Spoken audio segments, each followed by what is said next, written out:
sa balita. Sa ngalan sa mga sa anak Espiritu Santo. Amen. Diyos no matutudlo, ani kami karon, binuksan kasing-kasing sa iyong pulong, dinigdigong imo kami bigawad, aron lamang mabuhi sa imong mangaral, aron lamang mabuhi sa imong mangaral.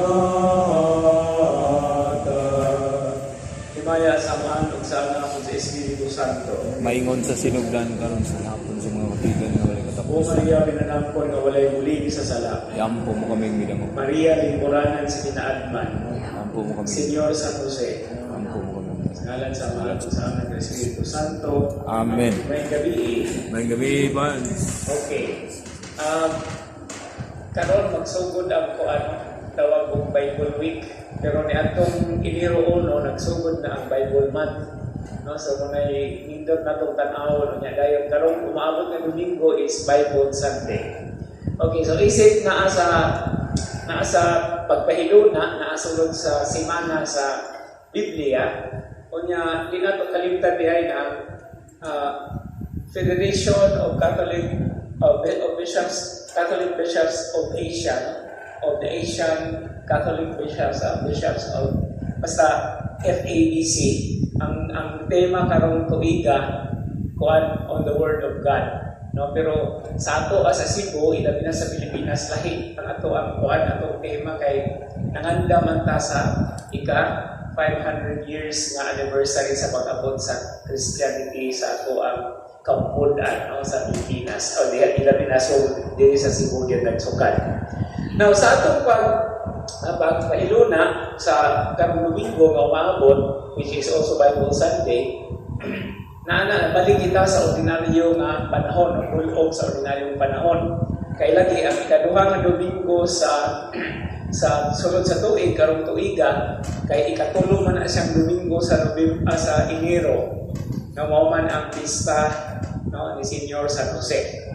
Ang budlag kung makahinumdum pa mo, I think nag-iskot mo ko ani last time na ang traditional na piyesta sa Senyor Santo Niño is Enero 15. No? Pero tungod kay dako man ang kasaulugan, maatol og Domingo, muna kang Domingo na gyud. Unya sa una, espesyal lang na reading sa Cebu lang. No? Pero karong tibok Pilipinas, espesyal ang reading ngadtong mong Domingo. Usa ka pagilid sama sa mga pagilid nga pagbunyag sa Ginoo, Christ the King, no, nga maatol og Domingo. Kunya diri sa Cebu, digid na ito ikalimod, no, kay kita tipik man ta sa mga kasinabihan, hugyaw yun kaayo, no. Pero naoton ta, wala na ito nakalimti ang mga hiyas o mga mensahe may tungkol sa atong pagdebosyon sa Senyor, sa balaan na bata ni Senyor Santo Niño.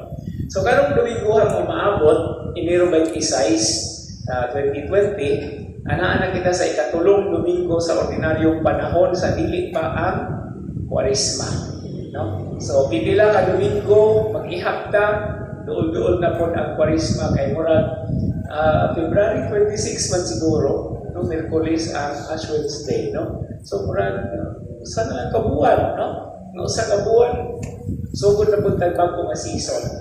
Okay, niining ato ang pagpamalandong o pagpahigayon sa mga pagbasa, nindot kayo nga kutloon ang alang sa ato ang tema in English, no, opportune time, no? Opportune time o kanang sigo nga panahon, no, kanang yung untog nga panahon mo na siya. Now, opportune time is actually the fitting time, kanang proper time. No, usahay may unta nga muna siya gitawag og kanang kanang naaka sa dili man kasiguraduan pero naaka sa sa anggulo nga mao gyud ang eksakto nga pagsugod. Now nganong mo man ni ang ato ang hatagong pagtagad tungod kay ang atong ebanghelyo, no, nga mao ang proper on the third Sunday of the ordinary time, mao man ang paglarawan sa ebanghelyo ni San Mateo sa pagsugod ni Hesus sa iyahang ministeryo, no? Actually, kung atong tan-awon ang hanay sa ebanghelyo ni San Mateo kuman sa infancy narratives, magsugod ang ministry ni Jesus actually bunyag. Or before sa iyang pagsugod, maguna ng bunyag, no? Ang bunyag nga himo dito sa Jordan. No, ato ano na nasa ulo, that was 2 Sundays ago. Now, tungod kay nahulipan man kung espesyal ng mga pagbasa tungkol sa pangiling ni Senyor Santo Niño ni Ato ni Aking Domingo, ang sunod untaan na nga pagbasa, adunay kalambigitan sa kay kuman sa bunyag ni Jesus mo man ang tentasyon. No? Pero dili nato kaguol nga dili nato mabasa ang tentasyon ni Jesus nanuman kay mao man sad na mabasa man sad unya na nato inigabot nato sa panahon sa Kwaresma. No? So, mo na usa sa mga kanang gitawag nato mga adjustment sa mga pagpahiluna sa mga pagbasa. So, ang ato ang pagkapatan-awon karon mo na nga nahaon mo ang ato ang tema is on the Gospel of St. Matthew, Kapitulo 4, sa pagsugod ni Jesus sa iyahang ministry. No? Now, adunay duha ka options na ay longer reading, gospel reading o shorter gospel reading. Now, ang i-suggest na shorter form or short gospel reading, chapter 4 verses 12 to 17, mo na ang pagsugod ni Jesus sa iyang ministry. Now, kung ato ng labuhon, versikulo 18 nga to sa 23, kana siya na section mao ang pagtawag ni Jesus sa unang upat ka mga apostoles o tinunan, no? So, naara na sa pari sa karong Domingo nga mag-celebrate kung unsa iyang basahon ang taas ba o ang mubo. Pero at least kaya naaman ta sa ato ang sa Bible study karon, ato anang mahibalaan kung unsa na ang wala basaha o unsa na ang gidungag nga pagabasahon kung patas on ang ebanghelyo. Pero kanang duha mao gina siya no, taas yun nga kuan ang suggestion. Kay pagsugod ni Jesus sa iyang ministry, diha sa ebanghelyo ni San Mateo, haom man kaayo nga ang iyang paghimo sa iyang ministry dili one man band.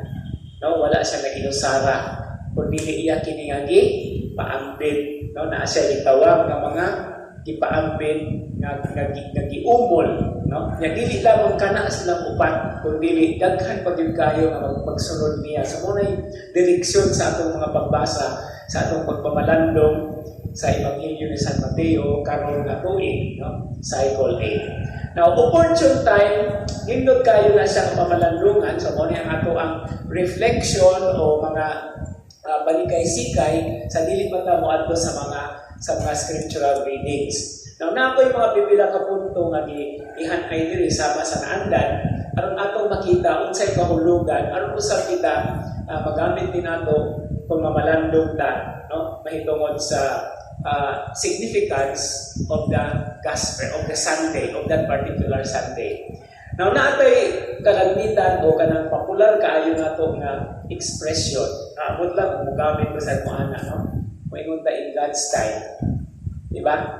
Na kanunay gid ang moingon nato nga pananglitan na atay plano, na atay buhaton nya.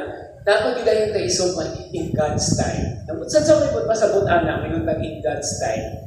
Nga bisan pa man kung aduna tay mga paningkamot na pagkahimuon, ang atuaan ng pagsabot is matuman na siya nga ang providensya sa Ginoo, ang paggiya sa Ginoo maoy importante. No? Nga atong makita diha nga bubuhat ta, motrabaho ta, pero ang katumanan ni ana dili lamang sa atong kaugalingong paningkamot, kundi tungod sa grasya o pagpahiluna sa Dios. Kay nganuman sa atong mga kasinatian, daghan kay biyatang mga plano, no? Ambot lang kung maka-inumdum pa mo sa inyong mga plano. Kunya, at the end of the day, di mo matuman. Na ang tatos, gadako na, ngayon ganito, gadako naman akong nahunaan. Pero wala natuman nga, no, kato. Kaya dahil may yun din nga, tungkol kay ikapoy mangbuha. That is very human, no? Pero na ako ingon nga, nagsugod na ba yung tao? Pero sa kalit lang yun, napakang. No? May ngunit nga, di pa siguro iyang panahon. No? Usahay ang tendency, di pa good siguro iyang panahon. Di na lang po nato hinuon, malimta na lang hinuon.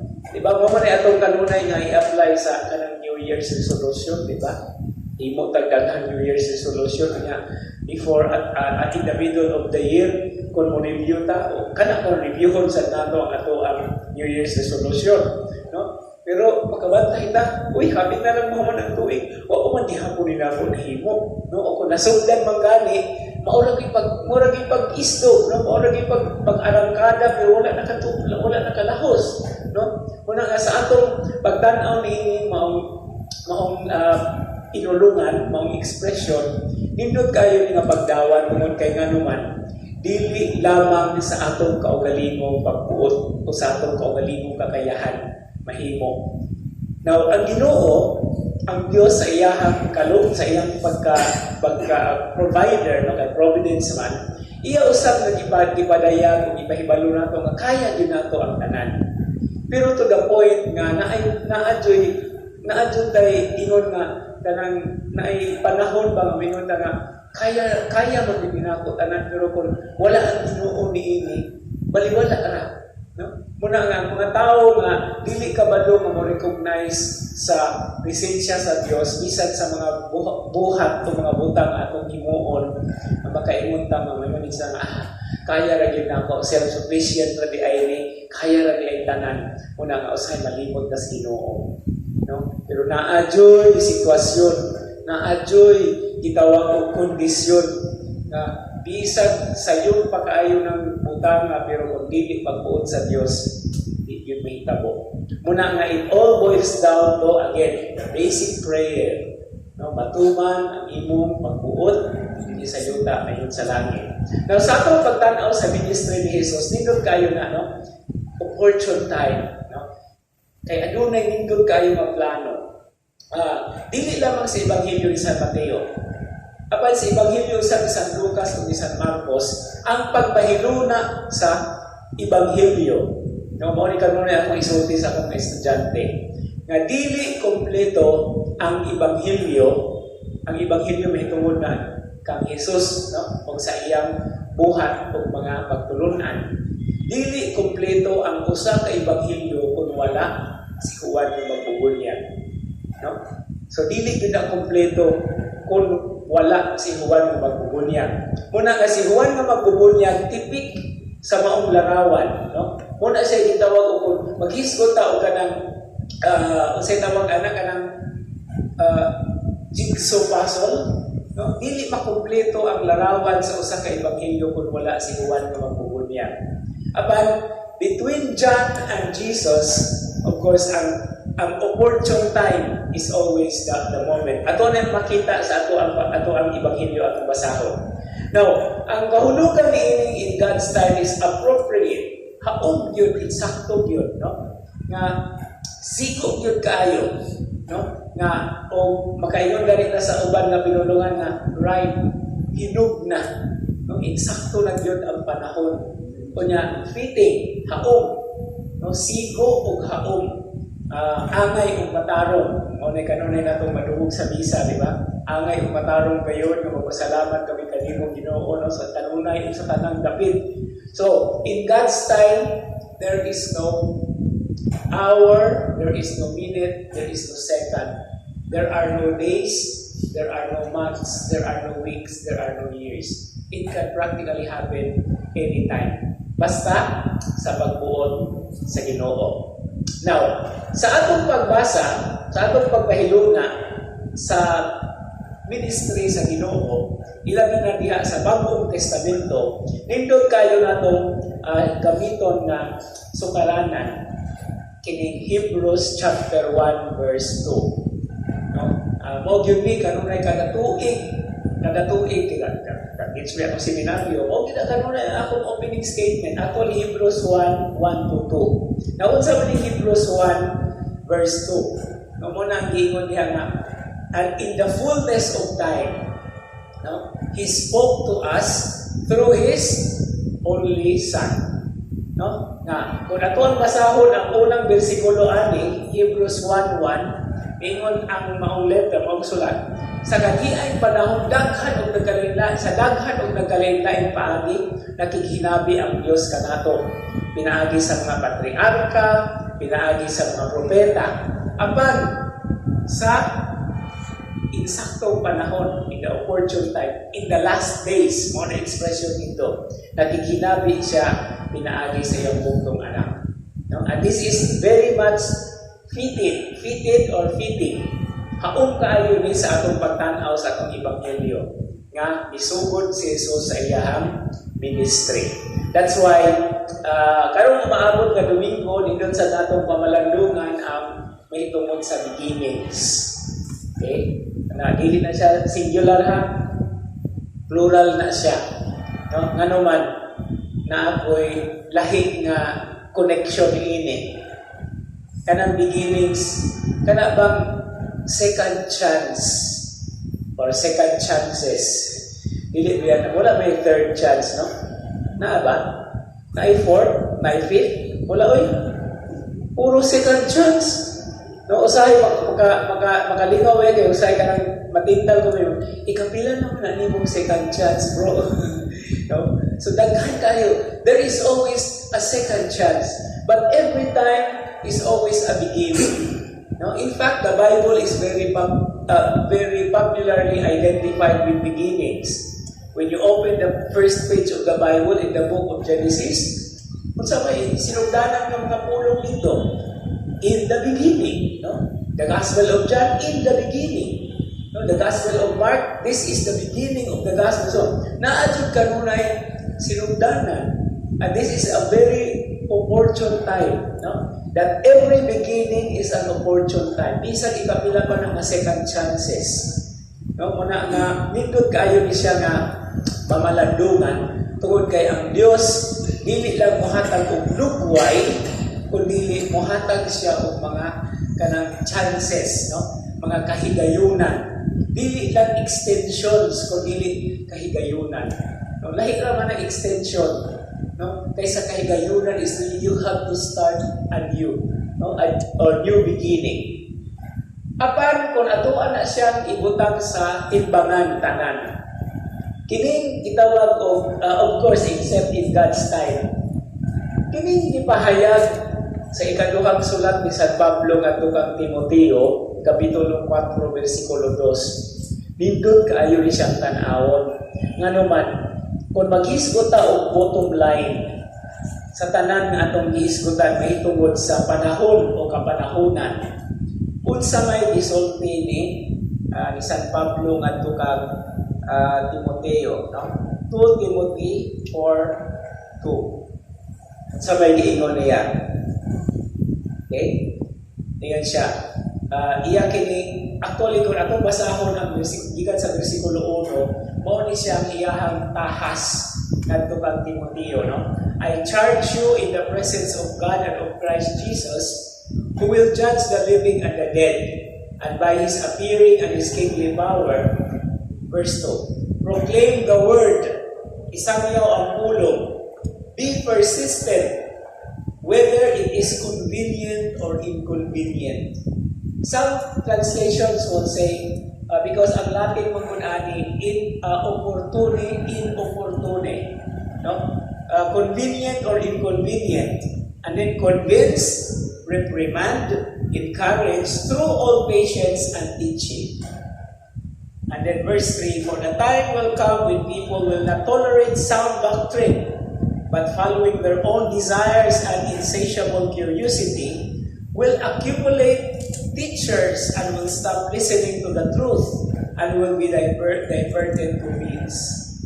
No, but you, be self-possessed in all circumstances, put up with hardship, perform the work of an evangelist, fulfill your ministry. No, kay kung maghisgot diay ta sa pulong sa Dios, walay giila nga panahon. No? In season or out of season, proclaim the word. That's why there are always beginnings. Ang bisan gani karon pagkaugma sunod nga adlaw, That's another beginning. That's a new beginning. Diba? That's a beginning of a new day. That's why kalagbitan nato sa Facebook, pasalamat na sa Diyos for the new beginnings. Diba? Kay hinduta ra po na, oy, pag nakamata mabuta. Isa may di makapasalamat ana itaw, no? Diba? Usahay, paghusak manggamit na kasabot po sa paghusak. Medyo sensitibo na kapulo nga maghusak. Kana mag-alindasay ba? No? Nagita katulog usahay sa gabi, pagkabuntag, diba? Mura, di man your day. Okay, ganahan pa man mo, kakapoy man kaayo. Pero kung dito ang atong katulog, pag-abot sa mong kabuntagon, there's always a beginning, a new beginning. And this is also connected with the preaching of the Word of God. Okay? So, muna itong final challenge na bisan pa man nag-iisgot taong opportune time, appropriate time, fitting time, right time, there is always time for everything. As the Book of Ecclesiastes would say. No? Sa di pa tama mupadayon, na manggaling na kapatandong na ko ron. Kay nungdong mo sa usa ka episode sa kinabuhi ni Jesus na samtang naglakaw siya padulong sa Jerusalem, nakakita siya og kahoy ni gira. No, nya iyang giduol ang kahoy ni gira. Nya wa may bunga, so iyang gitunglok. No? Kunya pagkaugma, nakitaan sa mga tinunan na ang kahoy nga igira nga iyang gitunglok kay walay bunga nalaya. No? Usahay sabto na nga unfair po to kaayo ni Jesus kay hindi pa good to time o pamunga sa kahoy ni gira, pero nga naman itong nahitabo. But it moves beyond the image, no? Kay anytime is God's time. Balik tayo dito. No? Anytime is God's time. Pwede man ta makahangyo, we can negotiate, but if it is God saying, wag makapugong, no? All systems go, as they say. Pero as we go through, God always gives so many spaces and mga kanang maka-adjust punta sa itong kinabuhi. Nga naman, He always respects our freedom. No? Pero di nato naangay na pahigutsan ang atoang kagawasan, because this freedom is not absolute. No? We always have to take into perspective so many things around us. Kaya we are not alone. No man is an island. Kinumdum ko sa una estudyante pa sa seminaryo kay daghan mang taga Sikihor. No? Ang translation anang no man is an island is walay tao sa isla sa Sikihor. Muna mo ang joke, no? Masukli man masuko ang mga taga Sikihor. Pero mga tawa laman, ano ba yun? Alang-alang, pila na kabuktaw Sikihor niya, nana mo din seminaryo, di wala na bilhin dito. So, joke lang din na. Okay, now let's move to our readings now. Okay, unahon na to og tanaw ang Ebanghelyo kay mao gyud na siya ang kinahauman na atong gipangayon gihimuan o gitawag nato punto alang sa atong pagpamalandong. Okay. Kining maong episode sa Ebanghelyo ni San Mateo, sa ako nang giingon ganina sa unahan, nahitabo ni human sa temptation. Okay, so after Jesus was baptized by John in the Jordan, he was tempted by Satan. Okay? And when the devil wala makalampos tungod sa gihimo ni Jesus, gibiyaan siya sa demonyo, unya ang misunod og abot ang mga anghel. Okay, na nag-alagad o came and ministered to him. And then, nindot kayo ang opening statement sa atong Ebanghelyo, which is also the same as opportune time. No? Pamatio nato. When Jesus heard that John the Baptizer had been arrested, he withdrew to Galilee. No? So, mao ni ang opportune time ng atong giisgotan. Diha sa timeline sa Ebanghelyo, na atong giingon ganina, dili pa kumpleto ang Ebanghelyo kung wala si Juan nga magbubunyag. Kining tumora, nahuman na ang papel ni Juan nga magbubunyag. Kamingon niya ko, kanang familiar sa Ebanghelyo. Pero bads naman lagi niya chapter niya nga naghisgot nga may tungod sa pagkabilang po ni Juan. It is only a flashback. Okay? Apil na naghisgot sa iyang kamatayon. Amo ang giluguan man siya ko. So pagsugod na sa pagkabilang po ni Juan na magbubunyag, mauni ang nahitabo. And the English translation is very tricky.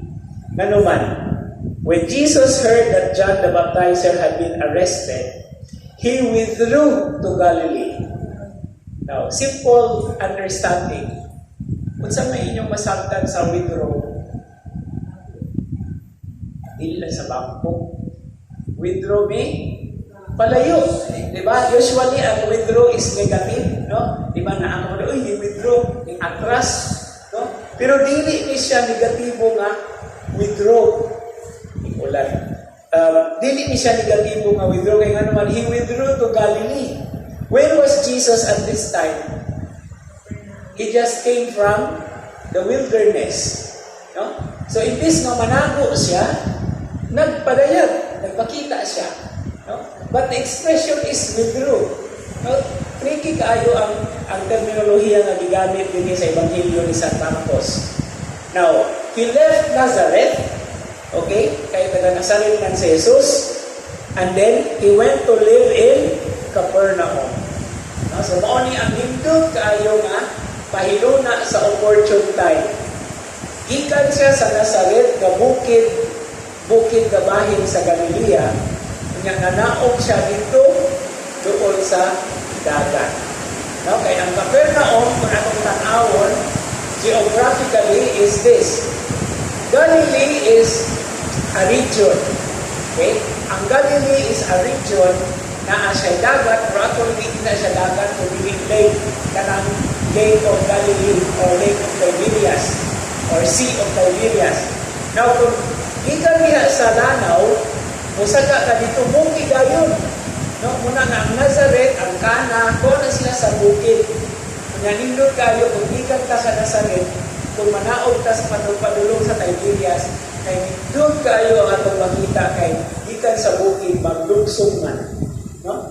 So, mo niya ang gihimo ni Jesus, ikan siya sa bukid, sa Nazareth, ninpuyo siya sa Capernaum na na-adapt din sa baybayon. Kanya, of course, kung na-adapt din sa baybayon, kung sa may imong expected nga, mga makita dito, hindi lang ang dagat, hindi lang ang tubig, kundi kung sa may propisyon sa mga tao, mananagan. No? Kanya, of course, that way, it's a village. Now, let me put it this way. Nindot kayo ni ang simbolismo sa ulo nga Capernaum. Kay ang Capernaum, okay, nahimo ni siyang headquarters ni Jesus. So from this time on, starting with this episode, kung si Jesus mulakaw, musuroy, magsangyaw, okay, dahil sige man to siya, libod suroy man to siya, ubalik niya sa Capernaum kay iya ang nagigimong headquarters. No? Kunya, ang word study sa Capernaum, nagkahulugan o village of comfort. No? Kefer Nahum. No? So sa Hebreo nga pinulungan o sa Arabic, Kefer is village. Kunya, Nahum is comfort, pahulayan. No? Actually, naatay ngalan sa usa ka propeta sa Old Testament, kagingalan o Nahum, si propeta Nahum. Unsa may pasabot sa Nahum? Paghatag ng kahubayan. Isaiah chapter 40 verse 1. No? Isaiah 40 verse 1. Unsa may giingon ni propeta Isaiah? Comfort my people, says your God. No? Hubaya ang akong katawhan, ingon ang Ginoo. And do you know what is that in Hebrew? It is nahamu amin. Naham. So, Capernaum. So, pahulayan, headquarters. Muna nga kung si Jesus, gikan siya nga maglibod suroy, magsangyaw, kuyog siyang matinunan, uulit siya sa Capernaum. Nahimo niya ni second house. Kaya taga-Nazareth man siya. Dito siya nagtubo, di ba? So, when he transferred to live in Capernaum, it is described in our gospel reading, Capernaum by the sea. Naadap din sa baybayon. And then, nindot kaayo na kay gipadak-an pag yun og description ni San Mateo nga kining Capernaum by the sea, it is in the region of Zebulun and Naphtali. Now, kinsa man ni si Zebulun o si Naphtali? Okay, si Zebulun o si Naphtali, duha sa mga anak ni Jacob. And the two tribes of the 12 tribes. Kanya, kini si Zebulun o si Naphtali, ang ilang tribo na anak napahiluna na anahimutang sa north. O sa may north sa Binisaya?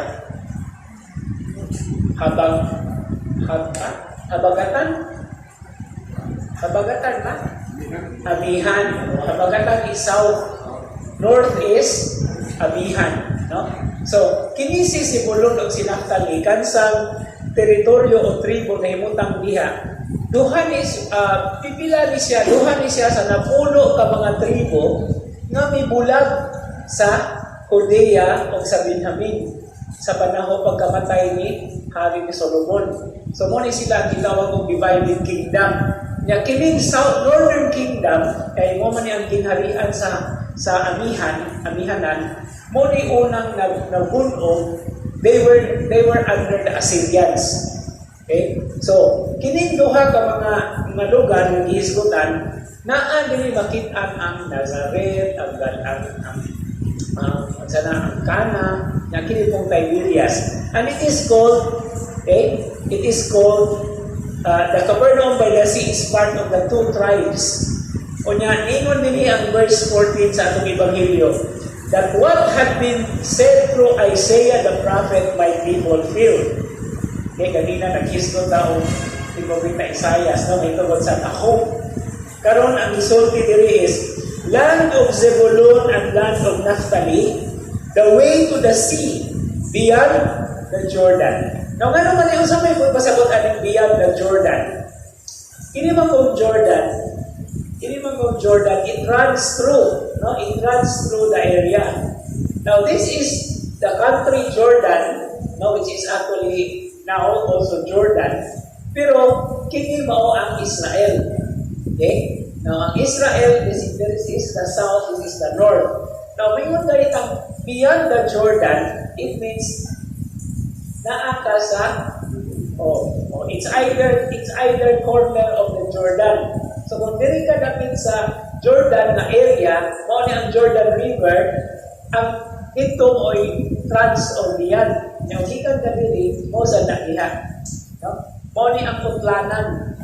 And by the way, Jordan is already very familiar to us kay pagsugod sa Ebanghelyo, di man bunyagi si Jesus sa suba sa Jordan. No? So ngano di man nagikan ang tubig sa Jordan. Gikan na siya sa Mount Hermon sa Lebanon. No, kaya ang Lebanon, paano man na, dagdag man ng yelo. So ang matubig dito nga malanay, mudagayday na padulong diri sa plain. Na muagi na siya sa Jordan Valley, mahimo na siyang Jordan River. Kaya pag abot din sa northern part, aduna na siya itawag og dako kaayo nga reservoir. O kanang paglugar, kuni ang Sea of Galilee or Lake of Galilee. Muna nga moingon ta nga Lake of Galilee kay ang tubig diri tab-ang. Ang dili parat. Hinugdog ko estudyante pa ko ang Bitilawan. Kung anong gitawag man ang sea, anong gitawag man ang lake, kay ang Greek word manggod can be translated into sea or lake. The word is thalassa. No? In Greek, thalassa can be translated as sea or can be translated as lake. So muna nga, duha ka matang sa mga pulong ang ato ang makita. Na kining maong sea or lake of Galilee, na siya mo-empty down na siya, padulong gihapon in the Jordan, padulong na siya sa Dead Sea. So muna nga, gitawag na Dead Sea kay wala naman siya kagawsan. Mo naman ay tinamuan na the lowest level in the world. So mo ni ang hisgutan. And what does the prophet Isaiah say about this area? Galilee toward the sea? it is interesting. Nga naman, kay naghisgot na siya mahitungod sa mga batang, sa mga tao na nagpuyo dito. Itawag na siya of Galilee of the Gentiles. No? O dili atong makita ang unang itawag na purpose na si Jesus nagsugod sa iyang ministry in order to preach the gospel beginning with the Gentiles. Pero sa panahon ni Jesus, kining Capernaum o kining lugar, daghan na sad ng mga Hudiyo nagpuyo. No, kay kabalo bayan ka ang mga Hudiyo, they were spread all over. Okay? So, Galilee of the Gentiles. And then, a very famous expression na kanunay natong madungog gikan pa sa Advent hangtod sa Pasko o hangtod sa Pista ni Senyor Santo Niño. The people who sit in darkness have seen a great light. For those dwelling in a land overshadowed by death, light has arisen.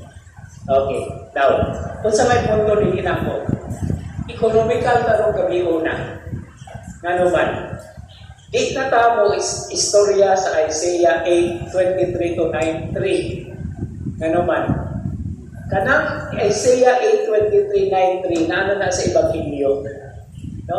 The quotation from the prophet Isaiah is none other than the first reading.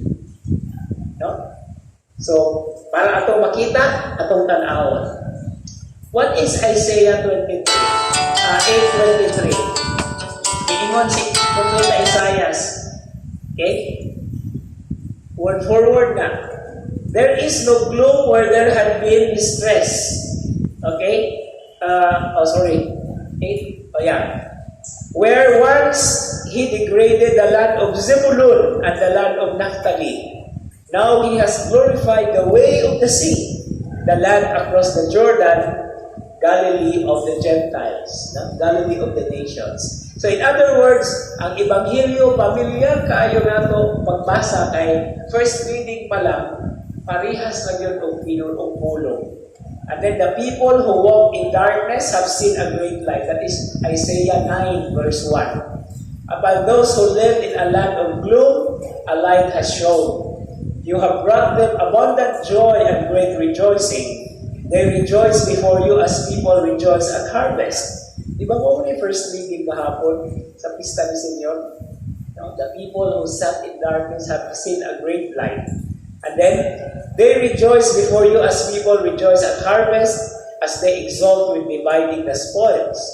For the yoke that burdened them, the pole of their shoulder, the rod of their taskmaster, you have smashed, as on the day of Midian. No? So, adunay lapad o baga kaayo nga background ang atong gospel reading.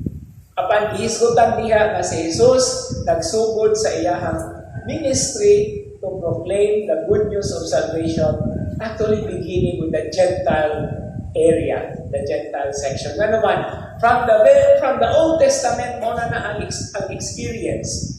Now, what is the expression in the first reading? You have smashed the rod of their taskmaster as on the day of Midian. Now, Midian, the Midianites, naghisgot siya sa panahon sa mga judges. No? Diin ang Ginoo nagpadala o mga pagpuhukog pulpugon o bubuntugon ang mga nagdaog-daog o nagulipon kanila. So what is the basic message of the gospel reading side by side with the first reading from Isaiah? Nga ang mensahe, nga ang buluhan, nga ang mission sa Ginoo is to bring salvation. Ang pagpalingkawas. Okay? Pagpalingkawas, pinaagi sa pagsangyaw sa maayong balita. Kung dili lang pagsangyaw sa maayong balita, kung dili pagpadayag, pinaagi sa mga konkreto ng mga buhat, mga milagro, pag-ayo, no? Pagpalagpot sa mga demonyo, etc., etc. It is about the Lord's mission of words and deeds. No? Pulong o buhat. Ug mao kini ang definition sa ministry sa Ginoo. Okay? He is the Word made flesh. He is the Word incarnate. But what He had shown in order to introduce and to make known the salvation of God is through His teachings, through His words, and through His deeds or actions. By actions, we say miracles as well. And then verse 17, which is the last verse of the alternative reading. From that time on, Jesus began to preach and say, "Repent, for the kingdom of heaven is at hand." Okay, so muna gitawag na ito inaugural verse. Repent, for the kingdom of heaven is at hand. So ang kasing-kasing di ay sa mensahe sa kaluwasan, mao ang ginharian sa Dios. Mao ang paghari sa Dios. Muna na ganina, nag-iskutaw opportune time. No? Kung sa ganito itong connection sa our Father, matuman ang imong pagbuot din sa yuta mayroon sa langit. And that is connected to your kingdom come. No? Moabot ang imong ginharian. Kung mao ka na ang kasing-kasing sa maayong balita. Okay, what is the good news of salvation? It is the reign of God's kingdom, ang paghari sa Diyos sa atong kinabuhi. And that is now the program that we are going to identify and specify ato ang hagpat-hagpaton beginning from this reading until we finish reading the whole Gospel of Matthew. Okay? So that is verse 17. Pero, ang suggested reading is mohangtod man ta sa 23. So muna nga kung gingon ganina, nga diha sa Ebanghelyo ni San Mateo, kumaniya og samyaw, kumaniya og pahiluna, no, pahibalo sa mensahe sa iyang misyon, iya dayon kining gipaambit ang iyang buluhaton, no? So si Jesus wala nagpahayag o wala nagtuga-tuga kasi ara usa. Even if we don't please God, He can do anything, everything. But He called people to share with Him. But what kind of people? Muninindot kaayo, no? So verse 18, as He was walking by the Sea of Galilee, natural, kaya naaman siya sa rapids by Bayon, no? He saw two brothers, duha ka managsuon, Simon, who is called Peter, and his brother Andrew, casting a net into the sea. In the act, nindot kayo ni pamalandungan kay nga naman, kini nga episode sa call of the first four disciples is always the one appropriate for vocations. No? Muna nga, ang seminaryo usap, by the way, starting on Sunday, pagsugod og vocation campaign ang mga seminarista. No? Nindot kaayo nga pagkahaom. Mahaom din na siya every year. And then, the Archdiocese program is Vocations Month is February. Okay? So, unsa man hitabo, they were casting a net. And when you say casting a net, if we try to look at the sense, wala sila nagkunong, wala sila nagpahuway. No? Nagtrabaho sila. Apan gitawag sila, samtang nagtrabaho. They are in the middle of their profession. And why were they casting nets? Because they were fishermen. No? That's why they were fishermen. So, ang tawag di ay sa Ginoo, mahitabo, usahay, if not all the times, diha sa tunga-tunga sa atong buluhaton. Ang Ginoo, dili mo tawag na ito, kay kapahuway man na siya ako na siyang tawag. No. Usahay ko biya na inindot kay pamalandong sa vocation, kay haong na kayo, hiyang na kayo kasi imong tibuhan daw niya. Nakabatsag ka na, muna magitawag ko sa Ginoo, di ba? And I don't know if you have heard stories about many professionals who entered the priesthood and became priests. Na yung mga doktor, na yung pare, na yung abogado, na yung pare. No? Nasa tunga-tunga sa ilang profesyon, unang nakabatsag sila na kulang, kunya nakadungog sila, na nahimos lang pare. Pero nasa yung mga pare na nahimong abogado, nasa yung pare na nahimong engineer, abot lang ano ka ng mabali. No? Pero normally ang pagtanaw is gikan sa lain ng profesyon mahimo nga pare. Now, why am I using this image or example? Tungod kay isip mga mangingisda, gitawag usab sila bisan taliwala sa ilang buhat. No? And then what did Jesus say to them? Come after me, and I will make you fishers of men. Now, from fishermen, they will become fishers of men. Muna nga, usahin sa mga punto nga kanunay na akong ikomentaryo kay makalingaw man usahay ni atong translation. Muna nga din sila ganahan ako kay kunti-kuntihan mga translation. Kaya naamay mga translation o simple kay ng paghubad nga, sila mga mananagat, sila mga mangingisda. Kunya kitawag sila ni Jesus, sunod ka mo kanako kay karon, sugod karon manakop na mo mga tao. Kung ibis nga, managat mo mga tao. Kuyaw mamunang manakop mo mga tao kay pulis mo muna. No? So ang pagtawag dili gikan sa pagka-fisherman nato pagka-pulis. No? Lain ba yan? Manakop mo mga tao, pulis ba yan? No? Managat o mga tao. Na mo na expression. Kaya ka na mo usahin, simple na kayo na translation para masabtan ko na usahin na mo lain na kahulugan, no? Because there is no perfect translation after all. Okay? So, I will make you fishers of men. Kung yung sabi na itabo, at once, nakabantay mo, at once, iha-iha dayon. No? They left their nets and followed him. Imagine, kinsa may naghimpos ato. Waman gibuta nga naa sila kauban. Sila na duha. Most probably na sila yung mga undercover, pero imagine they left the nets. Wa gani ta kabalo kung ilaha ba itong usay tawag anak ka ng managan, i-post ka na, gikan nimo nga gitakta, imuhang kwaong balik, o gibira ba? Wala, no? Because it's immediate. And then, he walked along, pagkuman ato, nagsunod silang Jesus, nagpadayon si Jesus og lakaw, he walked along from there and saw two other brothers. Duha na pud ka managsuon, James and John. James, the son of Zebedee, and his brother John. Then, they were in a boat with their father Zebedee, mending their nets. Nagihapon sila sa tunga-tunga sa ilang trabaho. No? Ang mga mananagat, ang mga mangingisda, hindi lang mag-cast of nets, o dili, ilang kung ayuho ng ilang nets. Kaya aron, ma-preserve ang ilang mapadayon, ang ilang buluhaton. No? So, nindot kayo yung duha ka sitwasyon. While casting their nets, itawag sila ni Jesus. Nya ang duha ka sets of brothers, while mending their nets. And then they left. Luuya sa amahan, no? Wag yun mo reklamo yung tao, no? No? So he called them, and immediately, they left their boat and their father and followed him.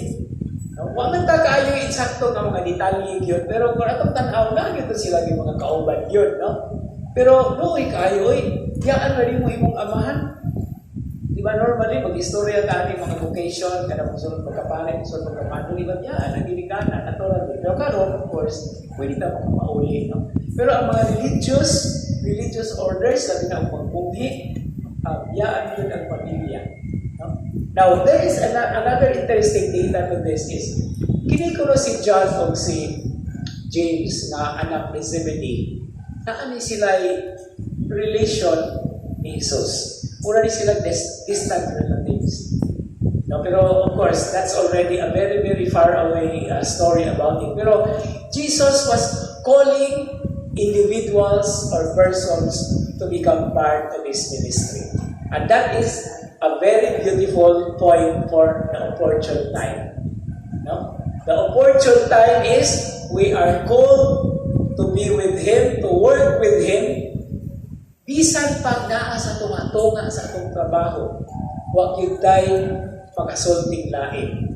No? And this is the usual narrative sa pagtawag ni Jesus sa mga tinunan.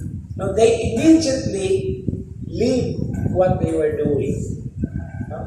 So hinaut-unta diha sa atong pagpamalandong, mausan niya mo tumaw, mausan niya atong makita, malarawan nato, no? Na ang tawag sa Ginoo, okay, mahinungdanon kayo, nga bisan gani, kung naata sa tunga-tunga sa atong buluhaton, no? Ato siyang sundon. Apan sa atong kasinatian, normally and usually, we make a lot of arrangements with Him. No? Pero God also allows it, di ba? Usahay, we try it out muna, di ba? Muna nga mga congregations karon, kung maghisgot ang religious life, na sila gitawag ng mga search-in seminars. Kay aron gyud nga masuta, mapiho, no, mainsak makuan gyud nga mao gyud na ang imong pagasudlon, pagapuy-an. Kay pati man kay tanan pamation nga musulod ka niya pagkataon-taon magawas sa sad ka, no? Because the commitment is always at stake. Mo na ibutang na ako makita. Now where Peter, Andrew, James, and John committed, well, at the start, yes, karon ila magibiyaan ilang trabaho. Or were they just magnetized by the person of Jesus? Most probably. But the call to be part of his mission is to study and to learn with him. Bago na tayo nagsugod, no? The opportune time is not that it's already there. The opportune time also includes occasions to learn or to unlearn the things that we have learned before, or to learn again. And this is the beauty of vocations. No? Okay, so mo na karon ang atong pagkatanaw. And then, asa man atong apply nini ang in season or out of season. Nung katong gihimo ni Pedro, ni Andres, ni Santiago, ni San Juan. No? Nga, opportune time na to, naaslas to katunga silang trabaho. No, nindot magani kayo nga ilarawan nga when Peter and Andrew were casting their nets and then Jesus called them, no, nag-slow-mo or nag-stop, no, ang ilang net naapa sa hangin, nabiya na sila. No, nindot nga tanaw, no? And that is always our understanding of the opportune time. Okay, di lang ko mahiskot sa usa ka opportune time kay mura medyo kuan na siya, magkamatuoran maghihapon na. Kaya ba gingon na kung tao mo na ganitas Ginoo, naging kabatiban. Di naging taga-bargain. Although sometimes we do a lot of bargaining. Pero kung nag-iyang kamubuton gani, okay, matuman. No? Okay. So, kumanaman ta sa Isaiah, okay? Ato ta sa Salmo. Okay? Ato ta sa Salmo. Now, Psalm 26 is a very interesting psalm. Ano man, kay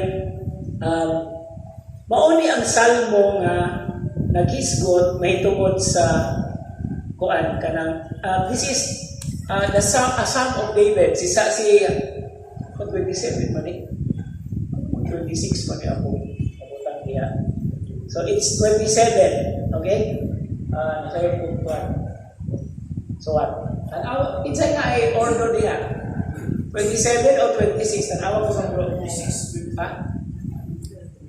27, no? 27. So, sa'yo kung solan, it's 27.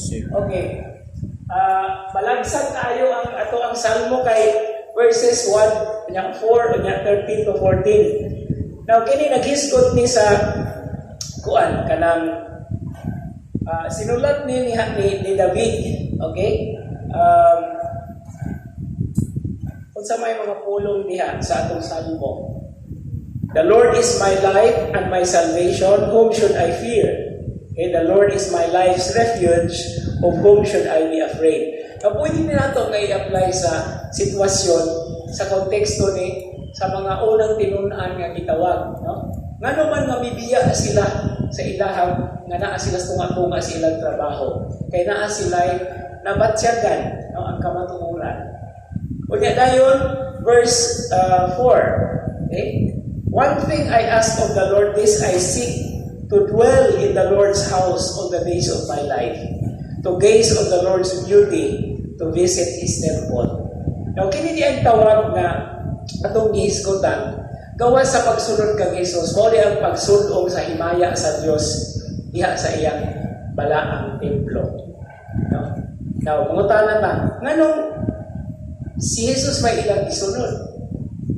Okay, how can we put connections to this? Because Jesus is the presence of God. No? Remember in the Gospel of John, destroy this temple and on the 3 days I will restore it. He's talking about His body. No? So diha kang Kristo atong makita ang kaanindot, no? The beauty, no? The Lord's house. And this is to be with Him. That is the calling that we are actually following. To be with the Lord wherever He goes, wherever He is in our time karon, diri sa atong mga daghan kayo nga mga kasinatian sa kinabuhi. Now, ang katapusan na bersikulo 13 o 14, I believe I shall see the Lord's goodness in the land of the living. Now, nindot kayo ni natong tatagan o pagtagad, nga naman nga land of the living. Now, diha sa Biblia, ang land of the living is another name for the temple. Okay? So, the land of the living means the temple. So, ang templo sa Ginoo mao ang yuta sa mga buhi. And of course, if we connect this to being with the Lord, who is life, that is practically in the land of the living. No, nga nagpuyo kita. Wait for the Lord, take courage, be stout-hearted, wait for the Lord. No? Paabuta ang Ginoo, moabot. Pero niabot naman siya. And He is calling us in many different areas to work. Dili lang pagkapari, dili lang pagkabatri, dili lang pagkareliyoso, kundi tanang matang sa panginabuhi, tanang nga bukasyon. That's why I said ganina, nindot kayo ni nga pagpahiluna kay vocation campaign sa mga seminarista Vocations Week. No? Mga panya, dili lang pagkapari. Of course, that is our first priority. Ano na inusunod sa seminaryo. Pero kini usab nga pagsangyaw, pagpahibalo, pagpahimutang ug pagpasabot nga kitang tanan adunay calling matag-usa ta nato. No? Specifically and significantly, gitawag kita sa nagkalain-lain nga mga matang sa panginabuhi o sa pagkinabuhi. Ninyo, single, maestra, engineer. Pero unsa may bottom line anang maong tawag? Ang bottom line anang maong tawag is holiness. We are all called in many walks of life, daghang mga profesyon, apil ng mga pari, pero ang bottom line ana is pagkabalaan. No? Mga maestro, maestra, balaan sa ilang pagtrabaho, mga engineer, abogado, magbalaan sa ilang mga buluhaton.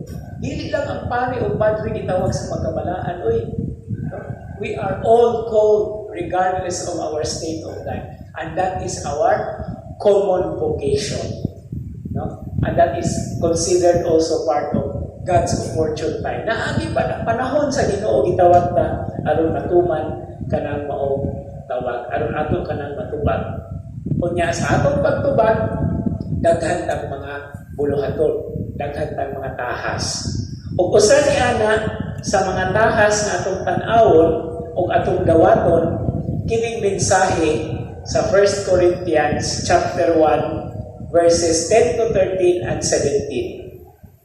Now, pagsugod ni San Pablo sa iyang sulat, unang sulat nato sa mga taga-Korinto, daghan kay siyang naobserbahan dayon sa mga Corinthians. Ang mga Corinthians, extraordinary yung siguro ng mga tawhana, pero kuan po kayo sila sa mensahe. They are so kanang eager, no? Kuan kayo sila, excited kayo sila sa mga bagong mga butang. Muna nga, ang mga nakabati sa mensahe ni Pablo, no, iya kini gihatagan og pahimangno kay nga naman human iya na natigom kining simbahan dito sa Corinto, nagbiyahe bayapon si Pablo na ay sulat na mga hitabo na mga reports. And our first reading on Sunday is the first problem that the Corinthians actually were facing or they experienced. Nga naman, what problem is this? Ang problema sa pagkabahid-bahid sa mga grupo. No? Nagtuman sila sa mga pahimangno, sa mga buluhaton, apan na ay daghan ng mga nagkalain-lain na factions. No? Okay, so nindot kayo natong pamation. I urge you, brothers and sisters, in the name of our Lord Jesus Christ, that all of you agree in what you say, and that there be no divisions among you. So, mao ni usahay ang atoang paningkamutan nga bisan pa man og nagtubag ta, daghan ta nagkalain-lain nga mabuluhan kung dili unta ta ibulaan o divided. No, di ta sabi Bisaya o divided, di ta magkabahin-bahin. Muna nga, nindot kayo ng pamaladungan karong tuiga, kaya kung say ato ang tema sa Pilipinas, ecumenism, interreligious dialogue, and indigenous people, no? So, usalan yun ang katuyuan. Daghang paagi sa pagbuhat, pero dili unta paagi na magkalain-ta na magkatibulaan ta. And this is the first problem that Paul was addressing in the church at Corinth, no? But that you be united in the same mind and the same purpose. For it has been reported to me about you, my brothers and sisters, by Chloe's people. No, kini si Chloe, siguro usa ni siya ka grupo nga maoy nag-report kang Jesus unsa nahitabo sa ilang kamilingban didto, that there are rivalries among you. Okay? And what is this rivalry about? Verse 12. I mean that each of you is saying, I belong to Paul, or I belong to Apollos, or I belong to Cephas, or I belong to Christ. No, upat ka buo ipakita ng mga grupo. No, nahiningon nga, kang Pablo ko, kang Apollos ko, kang Cephas ko. Now, kinsa man si Pablo? Of course, Paul, who preached in Corinth. Kinsa man si Apollos? Jew man si Apollos, Hudiyo man nga maayo kay musulti na nagsangyaw usab. Kinsa man si Cephas? Si Pedro. Nga, I belong to Christ. So, pila naman ni ka-grupo, upat na ka-grupo. No? And then Paul said, is Christ divided? Was Paul crucified for you? Or were you baptized in the name of Paul? Okay? So muna nga ni ambak dayon ka sa 17, pero ato asang basahon ng 14 o 15. I give thanks to God that I baptized none of you except Crispus and Gaius, so that no one can say you were baptized in my name. I baptized the household of Stephanas also. Beyond that, I do not know whether I baptized anyone else. And verse 17, for Christ did not send me to baptize, but to preach the gospel, and not with the wisdom of human eloquence, so that the cross of Christ might not be emptied of the meaning. No? So ang buot pa sa buti San Pablo dili nga, bisan pa man og daghan ta og nagkalain-lain atong mga buluhaton, dili unta na mahimo nga basihanan o sukaranan na nagkatiwalaan ta. No? And this idea will be very beautifully described by Paul in chapter 12. No? The body. Daghang bahin ang lawas, na ikamot, na mata, na tiil. No? Ang di mo yun nga, oy, di ko mukhaon kay mata ko, di mo na baba, no? It's actually part of the whole organism. Muna nga, ang nindot kayo ni Dini, kay kining atong first reading, second reading, nindot kayo ni Unya, kung basahon nato, padayon ang sulat, unang sulat ni San Pablo at sa mga taga-Corinto. He also speaks about the gifts of the Spirit. Na ay preacher, na ay teacher, na ay makakita o pananaw, na ay interpret, but they are not individuals, but they belong to one body of Christ. No? Muna gabisan pa sa atong pagkatibulaan sa mga daghang lugar, ang atong mga buluhaton, usara yun ang bottom line, si Kristo. No? No? So, muna usa sa mga nindot kayo nga, pahimangno, when we say something about the opportune time. Kaysa pagkatinuod, ang opportune time, maabot sa itong kinabuhi, pero dili ta parihas, dili ta photocopy, lain-lain. Kaya nga naman, lain-lain ng tagabilidad. Lain-lain taong panlantaw sa kinabuhi. Pero whenever we do this in the name of the Lord, it is always to build up the body of Christ, not to destroy it, which is basically the main problem sa atong panahon karon. Now, muna atong padayunon pagpamalandong. Kay daghan kayo ng mga kahigayunan o paagi ng atong kontra magita aron kita pugkagon.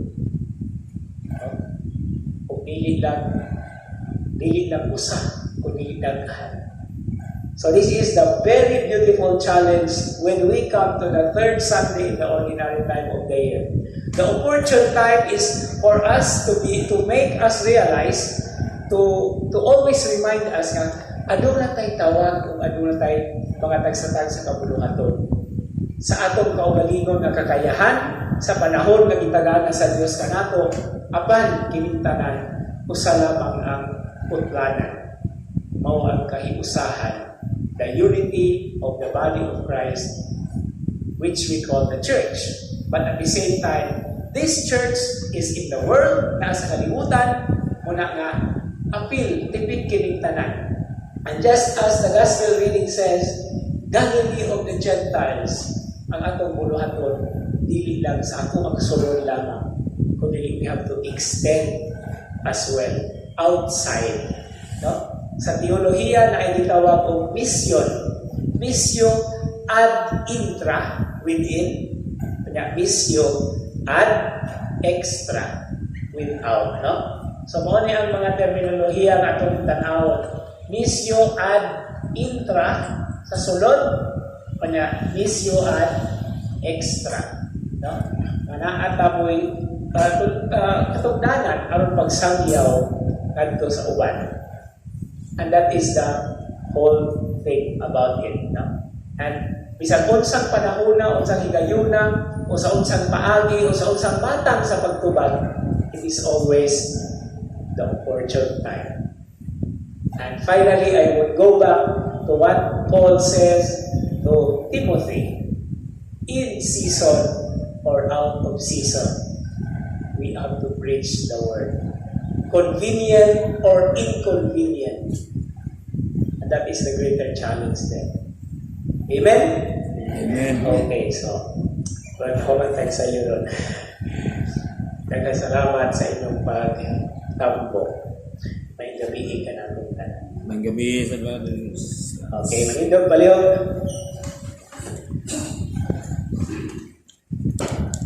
Hail Mary, full of grace, the Lord is with you.